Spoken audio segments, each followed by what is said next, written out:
Hello Math 1100 students. Let us now complete Chapter 5. According to our textbook, Chapter 5 ends with some theoretical aspects of polynomial functions. The division algorithm, the remainder theorem, factor theorem, the fundamental theorem of algebra for God's sake, and so on and so forth. In my opinion, however, those are too theoretical and too pure math-oriented for the purpose of this course. Therefore, I decided to do something else. I'm covering algebraic functions. It is basically a grand summary of what we had been doing. This is a kind of a hodgepodge topic, partly taken from intermediate algebra, partly from Chapter 3, and some part from Chapter 4, all put together as a summary. Okay, let's begin, but before beginning, here is a review of rational functions for easier referencing. Now let's go to algebraic functions. What is an algebraic function? An algebraic function is a function defined by any repetition of addition, subtraction, multiplication, division, and radical. Now, a function defined by a repetition of addition, subtraction, and multiplication, those are polynomials, and includes division. Those are rational functions. Now we are including radical as well, so we are getting broader and broader. And here's a definition of radical function. So nth radical, so y is nth radical of x means y to the nth power is equal to x. But here's a restriction. I'd like to keep both of them as non-negative. X and y are both non-negative. 0 is okay, square root of 0 is 0, cubing root of 0 is 0, and so on. But nothing negative. Now, some authors allow negative numbers inside odd radical, but here it's bad, because if you include that for radicals, you cannot go to the next step. We have a problem. And the next step, certainly bigger problem. So let's stick to a positive case. X and y are both non-negative. Also, you can write it as fractional power 1 over nth power. The definition. Here's some examples. Third root of 8 is 2. 2 to the third power is 8. 2 times 2 times 2 is 8. That's easy. And then fourth root of 1 over 625. That is 1 over fourth root of 625. So it's 1/5. 5 times 5 times 5 times 5 is 625. You can check. If you punch in the calculator, you're going to get something like this. These are all easy. Just review from elementary algebra. Now, what if you take mth power of nth radical? That's basically what this is. So we have y to the nth power is equal to x to the m power. And here we have just first power. Now we have a little bit general mth power. And then x and y are both positive. Now 0 is okay for positive powers because the expression goes to numerator. But 0 is not okay for negative powers because 0 cannot go to denominator. Here's some examples here. So 8 to the 2/3 power is third radical of 8 squared, so you can put 64 here and calculate. But it's easier with smaller numbers, so it's going to be better to third radical first, and that's 2. And then 2 to the second power is equal to 4. That works. Another example here, this time we have negative power, so we have denominator here. 9 to the negative 3/2 power. So instead of taking 9 to the third power, 9 times 9 times 9 into denominator, we take second radical first. So square root of 3, square root of 9 is 3, and then 3 to the third power, 3 times 3 times 3 is 27. It's easier this way. And by the way, here, if you replace these by zeros, this is going to be okay. 0 squared is equal to 0, so that's going to be okay. So yes, for positive power, 0 is okay. But if you plug in 0 here, that's going to be a problem because you're going to get 0 in denominator here. And this is no good. And that's why we excluded 0 for negative powers. Does it make sense? Okay, anyway. We went through radical functions, and that was just a review. Exponent rules. Okay, that too is a review. Multiplication becomes adding power. Division becomes subtracting power. and then power of power, then multiplying the power, and 0 power is defined as 1. Okay.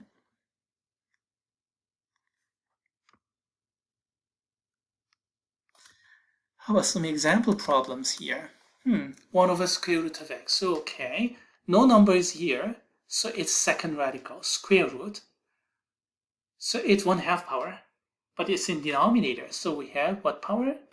Negative 1/2 power. That should be easy to everybody.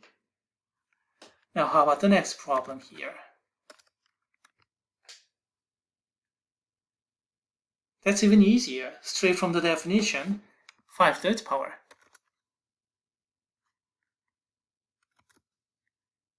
Too simple. What if I change like this? 5/3 power, yes, but it's in denominator, so it should be negative 5/3 power. Does it make sense? Okay, how about the last problem here? This one is a little bit worthier because we'll have to use one of these rules here. Which one? Pretty obvious, isn't it? We have division, so it's gotta be the second rule. So what do you have in the numerator? 5th power and 4th radical, so it's gonna be 5/4 power, and the denominator is gonna be 3/2 power. Oh, excuse me, what do I have here? 3rd radical 2nd power, this should be 2/3 power, excuse me. Sorry about the mistake. And 5/4 minus 2/3 is a fraction computation. So it should be 7/12 power. Sorry about that. I just made a stupid mistake there. Let's see. Let's check. 5/4 minus 2/3. Let's see, multiply by 3, so that's 12. Multiply by 3, that's 15. Multiply by 4, that's 8. Yes, 7/12 is correct. Sorry about that. Yes, 3rd radical of z squared, so it should be 2/3 power. Previously, I made a mistake, but I quickly corrected it, so it's not too bad. All looks good. Now, here's a summary. A function defined by any repetition of addition, subtraction, multiplication, division, and radical is called an algebraic function. And here's a visualization.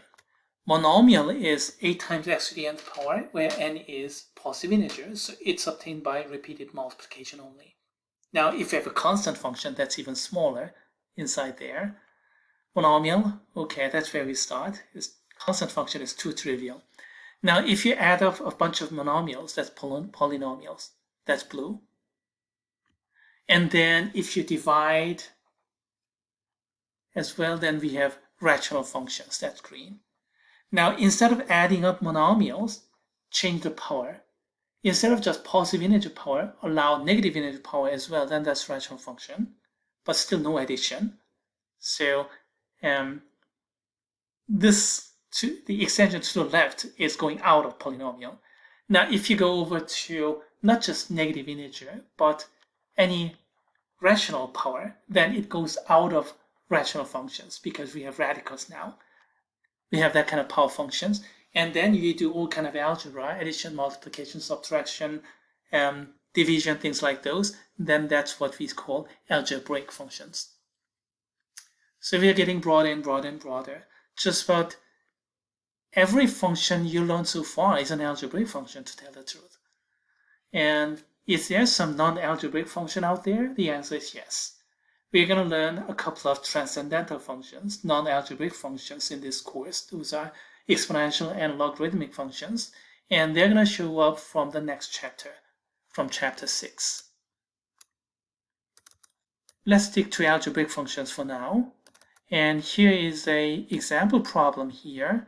And I think we'll have enough time for only one problem here. So let's consider the easiest problem only.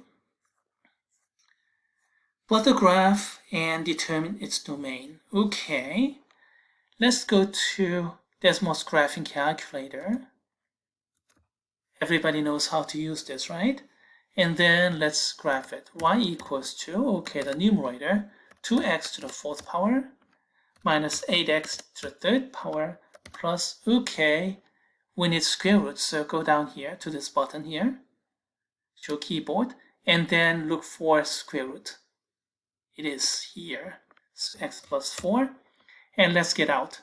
Right arrow, another right arrow, and let's go to the denominator, x squared minus x plus 3.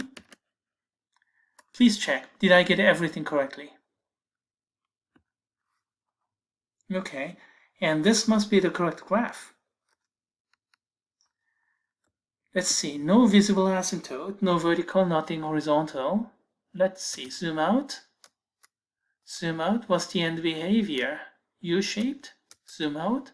Uh-oh, it's not just U-shaped, you have something strange going on here. Abrupt ending. To the right it goes on forever, but to the left it's not going on forever. Let's stretch this horizontally and let's see this. Going from -10 to +10 only.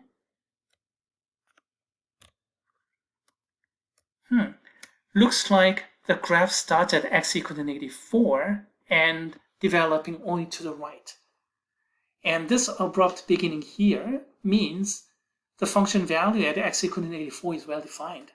You see, you have if you have vertical asymptotes or something, in that case, y-coordinate is not well defined. It's pushed toward infinity or negative infinity.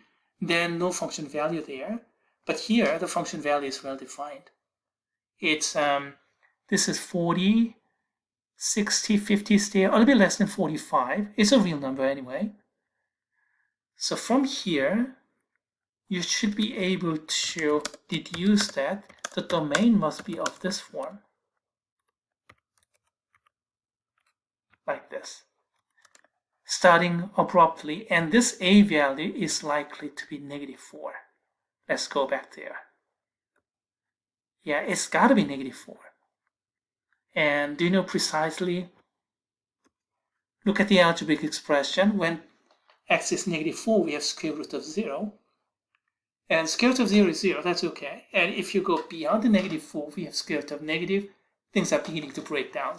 So it should be -4 to infinity. You can get it from the graph and then some reasonable guessing. But let's check. Here's a graph, by the way. All right.